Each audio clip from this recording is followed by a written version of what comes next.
Hey y'all, hey, welcome back to Raysn Readings. I'm Becca, or Raysn, whatever you want to call me, and today we're going to talk about my top 4 favorite reads of 2019. Last video we talked about the worst reads. Today we're going to talk about the best reads. I didn't read an excessive amount during 2019, but what I did was really, I enjoyed almost everything that I read in 2019, and it was really difficult for me to try and pick out these top 4 because, especially in the last 6 months, I consumed so much good stuff. But it took me a hot minute to get it all together, and I'm gonna say that these are my top 4. In no particular order, my first favorite is Violet Evergarden by, I'm gonna butcher this, it's Kana, Akatsuki, maybe. So I watched the Netflix series, loved it so incredibly much. It's almost immeasurable. I cried a lot during the last several episodes, many much tears, many much feels. Then I turned around and I learned that it was also a book. It's 2 books, but whatever. And I was like, maybe in these books, it'll be so much better, because that's almost always how it goes. You know, the book is better than the movie. So I got the book through a number of translations online. Would I have purchased the original work? In a heartbeat. Downside, I don't read that language. I don't speak it, I don't read it, which makes it rather difficult. So I managed to get a translation into German and then a translation from German into English, and that made reading it a bit difficult, to be 100% honest, but I still enjoyed it so much. The first book, I haven't gotten into the second book yet, so hold off.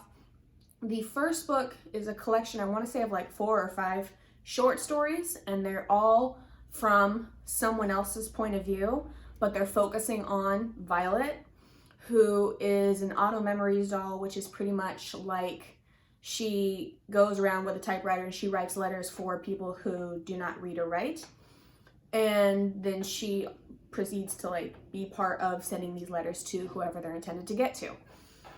And she's just this sweet thing, but she's so emotionally detached and just so cut off and just straight-faced that everyone who ever encounters her is always their first impression is she's just like a doll. She's just cold and emotionless, and she's just a doll.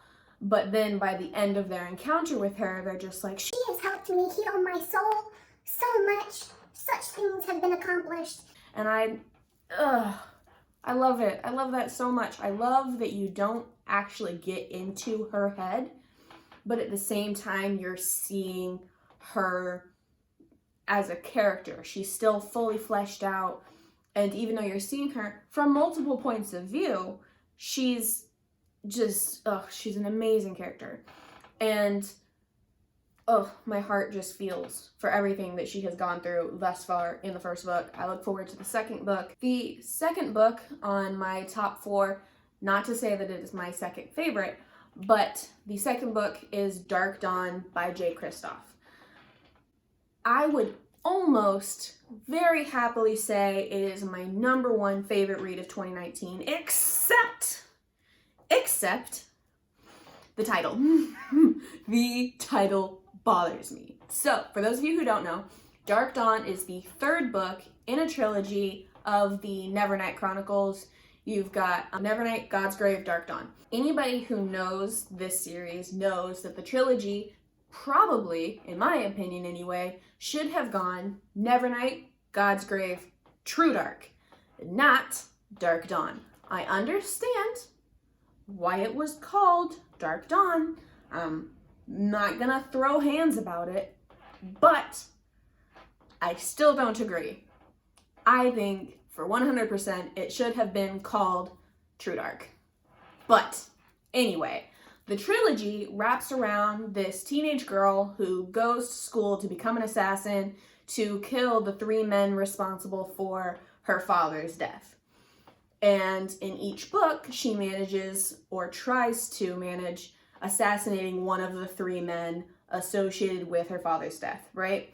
This third one, we're after our big bad guy, right? And there's a whole lot involved. We have some lesbian love, which is super great.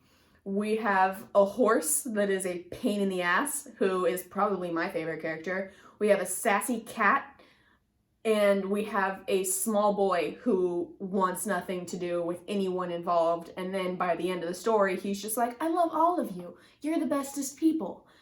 And I love it. I love it so much.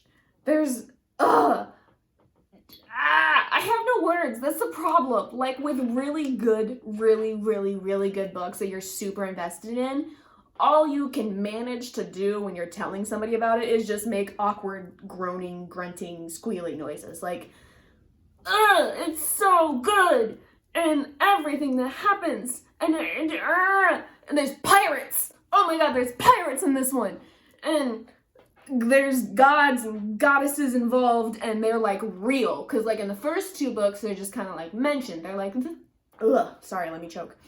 In the first 2 books, the gods and goddesses are just like referenced. They're just like, this is a religious thing, and these are people that we acknowledge and things that happen. But they're real in this one. Like, you encounter them, and they are after you. They are going to murder you. Why? Because you are collecting pieces, and those pieces are making you very strong, and they don't like it. But that's giving away probably more than I should.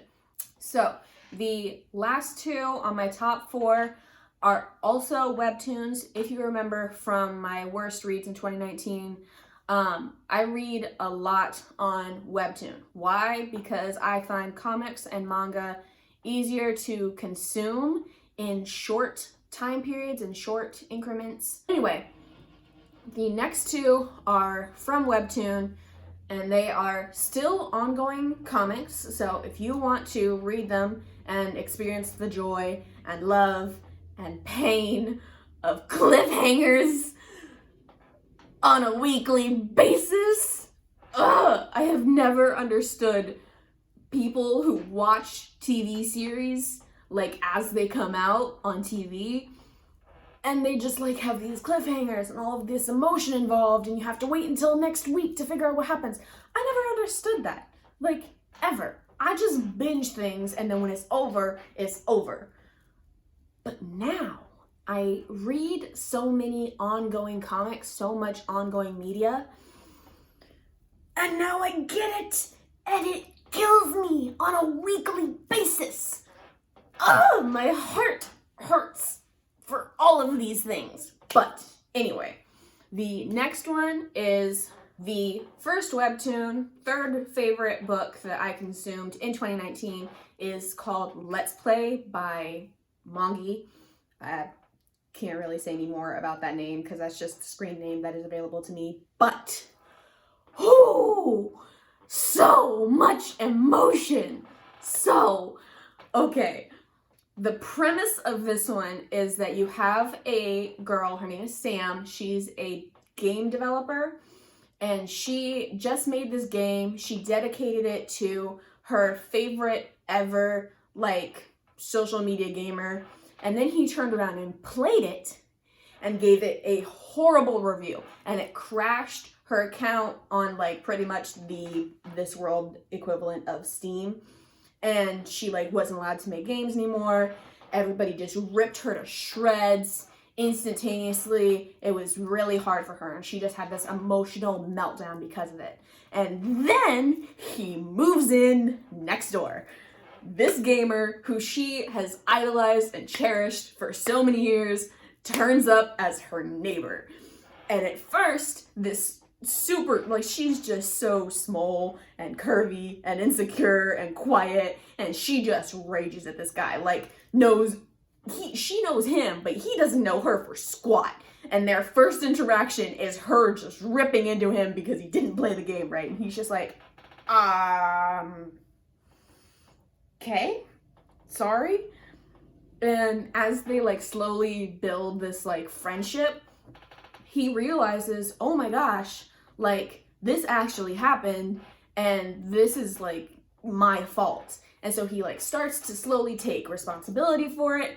But in the meantime, we've also got this beautiful array of characters, and Sam just interacts with all of them organically, and it's beautiful. And she's also got these two other guys who are super attractive, who she's kind of into. And she's got Charles, who's her boss, and Link, who's her like best friend. And you've got Marshall, who is the gamer guy, who she has idolized forever. And between the three of these guys, this small girl who has no experience whatsoever with anybody doing anything, she's just she has no idea what she's doing, but she feels these things, and she's like, how do I even? I'm not confident, I'm not cute, I'm not anything, and they could never love me. And then she like slowly is gaining this confidence, and she like approaches 1, 2, 3, just each of them individually, and they're just like, ugh. Oh my gosh, I'm not gonna spoil everything because that's rude, and also, it's just a lot. It's so much. And I just love it. I love it so much. The emotion involved, each of the characters is so fully rounded, and it's obvious it's going to be like a long series because the whole point of Let's Play is that under the title you have these 3 little digital hearts, and as the story goes on, the hearts fill in. We only have half of our first heart right now. And we're in season 2 of this series. And I'm like, there's so much more that gets to happen. And like, So after that mini meltdown, the 4th and final book that I'm going to mention of my favorite 2019 reads is Midnight Poppyland by Lilydusk. I have a special kind of investment in this particular webtoon because when it first came out, I was reading it and I was just like, this is some good stuff. And I love everything and there's so much happening. And it's just, there was so much drama and I was just there for the drama. It went on hiatus and then it like stopped because the author was able to pretty much rehash everything and come back on Discover with Webtoon, and it just gave the story a chance to become like 800 times better. First of all, let me just tell you right here, right now, that this isn't fair to have a man who is fictional with this much ink and that much body tone is illegal. And then to have this small being who is so cute and small and curvy and oh my gosh, innocent. The fact that they encounter each other regularly and he kind of scares her, but she's also like too stubborn to back down, is so freaking cute, and I love it. And with this rehash that's just now coming back, we haven't even scratched the surface. We have pretty much just met for all that they know each other. And so like, because I read the like first draft, I know some of the things that are meant to happen, and so I'm just like waiting. But now we have so much more filler content that's not just filler, like it's actual like meaty good stuff, but it's just more, and I love it, and there's so much. Oh my gosh. There's so much going on. And then you have like all of her friends that she encounters at work. There's just beautiful. They're beautiful. Like, look at this woman.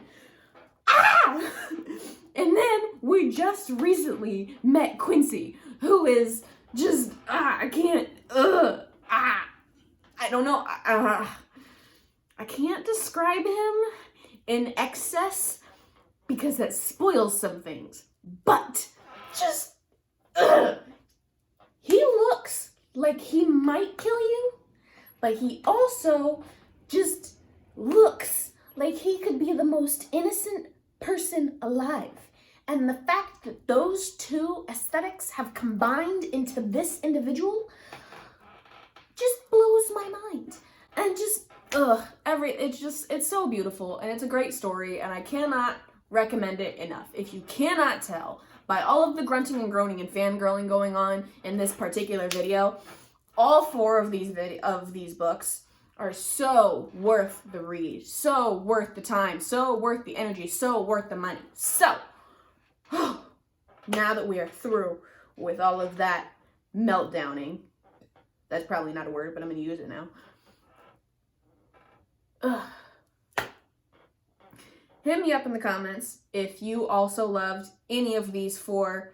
If you didn't like them, you can still hit me up in the comments and we can have a civil discussion about it. And I would love to hear the pros and cons from all of you and just hear your opinions. If you have any other books that you would like to recommend to me to read now in 2020, hit me up. Like, I'm always down for recommendations. So that's all I got for you today. Keep an eye out. My next video should be all of the books that I read in 2019, and that will include a whole bunch of webtoons and just a whole bunch of everything.